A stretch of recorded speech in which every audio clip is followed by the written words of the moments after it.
So this is Danny Flexen here for Seconds Out. Delighted to be joined by unbeaten prospect Adam Azim. How are you doing? Yeah, I'm great. Thank you. How are you? I'm very good. It's obviously been a big year for you. Boxing shutting down in large parts, but you've managed to make your professional debut after a stellar amateur career.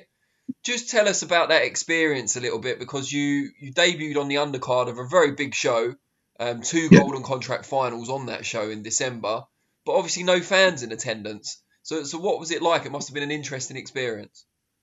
It was a very great experience for me because for 18-year-old to fight under MTK on live on Sky Sports, it was a great feeling for me as well because I'm only 18 and not a lot of people will get on TV on the first fight, and I was very lucky to even get on TV, and it was a great experience for me as well. So, What did it say about the faith that your team have in you that they picked Ed Harrison as the opponent? um, well, my dad goes to me before that when he fought one of the prospects, one of the 5-0 prospects, 4-0, and he goes to me, "I would love to get that guy to have on your first fight." And I said to my dad, "Yeah, let's take it. I would love to take that as my first fight." And my dad had faith in me and said to me, "You can beat that guy quite easy." So, so I took the first fight and then took Ed Harrison as my first fight. Yeah, because he was coming off the upset win, which was on TV as well against Bilal Ali. Well deserved, in my view. I thought he definitely won that fight. And you Yeah. went in with him and won every round very comfortable. Did you expect it to be more difficult than it was?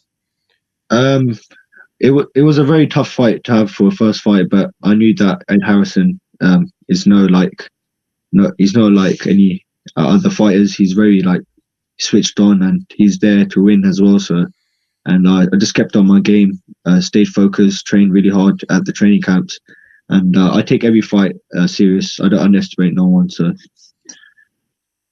Did you have to kind of think twice about your timing in terms of turning professional? Because although you always planned it to be now, once the pandemic happened, you knew there weren't yeah, going to be fans around. It might be difficult to be out as often as you'd like. Did you kind of have yeah, second thoughts at that point? yeah. During the lockdown, I my dad goes to me, "I don't think this amateurs will last long because they know that the COVID situation happened and the lockdown." And my dad goes to me, "You might as well turn pro right now because this is a great opportunity for you to fight and get on like TV." And I know there's no crowds that are out there, but it's great to get on like TV and fight under MTK as well. So How fast do you see yourself moving? If 2021 is some type of return to normality and you get to be out as much as you'd like, where do yeah, you see yourself, say, by the end of next year? I see myself having 5 more fights next year. Uh, Hopefully, I'll be like fighting top fighters soon as well. I want to get my name as fast as possible. I want to be up there with like Devin Haney, Ryan Garcia, and the other lightweights. But I want to take my time as well. But also, I want to try becoming world champion about the age of 20. So I'm trying to move as fast as possible, but taking fights that like slowly at the right time. And you mentioned Ryan Garcia there. He's obviously got a big fight this weekend, and you'll know all about it anyway because you've been sparring his opponent, Luke Campbell. Just You tell us how can. that came together, how that was arranged. Well, I think one of my friends sorted it out for me through McGuigan. Shane McGuigan texted me and said to me, "Would you heard that you wanted some rounds?" And with Luke Campbell, so I went there, did a few rounds with Luke Campbell, and it was a great experience for me because Luke Campbell's an elite fighter, great IQ. His timing is very powerful and very quick, and yeah, and then I got a lot of rounds with him, and I managed to be with him in the whole camp for this fight as well. So, which is a privilege and pleasure to be in the ring with Luke Campbell. So, as well as the sparring, do you mean you got to train alongside him as well? Yeah, I did a lot of rounds with him, but I wasn't there for the training session. But the most thing I was there is just for sparring. So I've done like probably about a lot of rounds with him.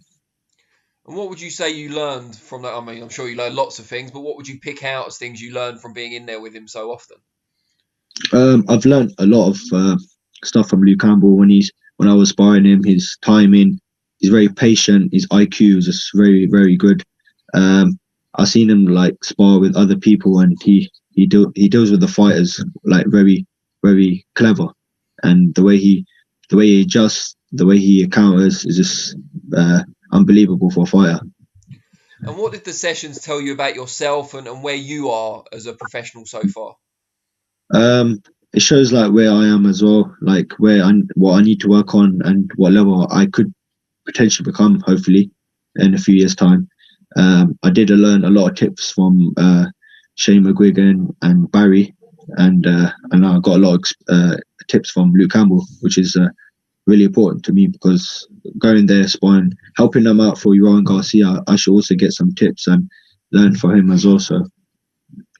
Tell us, if you can, maybe one or two of those tips that you got from Luke, Shane, and Barry. I don't want you to give everything away, obviously, but tell us what you're able to tell us. He told me like the feet as well. Like they told me how to like come forward as a fighter as well. He goes to me that when because I normally fight from the center. They said to me you can be very good coming forward, and like they showed me how to come forward as well. Like if I let my hands go, and they show me other few more tips as well. Great stuff. What do you make of the fight at the weekend? Obviously, you've seen Luke up close. You were very impressed with him. You're obviously well aware of Ryan Garcia and what he's achieved. What do you make of it? A lot of people saying it's a 50-50 fight. It's a great fight for the fans to watch, but Luke Campbell is definitely going to beat Garcia because Luke Campbell's more experienced. He's very clever. He's been up there with Lomachenko, Linares. He's been up with top fighters. But Ryan Garcia this is his first test. But I believe Luke Campbell.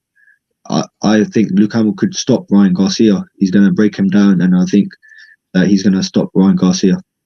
And a big fight like that out in the US, obviously on TV there and over here, is that the sort of thing you dream of, the sort of thing you're aiming towards? Yeah, that's definitely what I'm going towards. Hopefully, it's my dream to fight like on a main event. Hopefully, fighting for a world title. That's one of my dreams since when I was a kid, and ever since I was a kid, I always wanted to become world champion at a young age as well. So. And how important is it to you that you're doing it as a family? Obviously, your brother's a prospect also. Your dad's instrumental in both your careers. Very tight-knit. Is that quite important to you that continues throughout your journey? Yeah, but I also like want my brother to be next to me, by the side of me. Hopefully, he become world champion in a few years' time as well. It's just like with my dad, he tells me what to do. He's been with me since the age of 4, and now where I got to is because of him as well. So. Who are the boxers when you were younger? Because like you said, you've been boxing from a very young age. Who did you look up to? Who did you kind of pattern your style off when you were still amateur? When I was a kid, I was always used to watch Floyd Mayweather, like the pretty boy Floyd Mayweather. I still watch him now. Like even though he don't fight anymore, I still watch his fights. I learned a lot of stuff from him. Also, I watch Ron Jones Jr. as well. He's a brilliant fighter as well. I love to watch him and Floyd Mayweather. I like to compare myself. Like I've got like my own style, but I like to compare similar styles to them as well. So.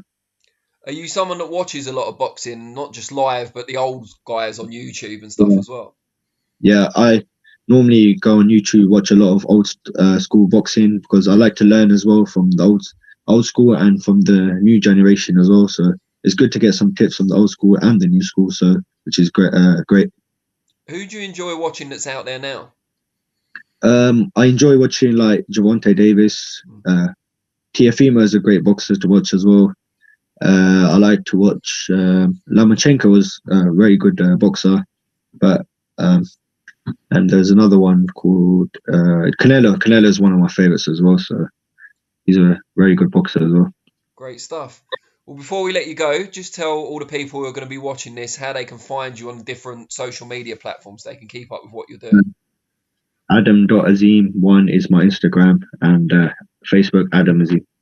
Great stuff. Well, really appreciate your time. Look forward to seeing you, more of you in action in 2021. But until then, Happy New Year, and we'll see you around. Thank you very much. Have a great year as well. Cheers. Take care, mate.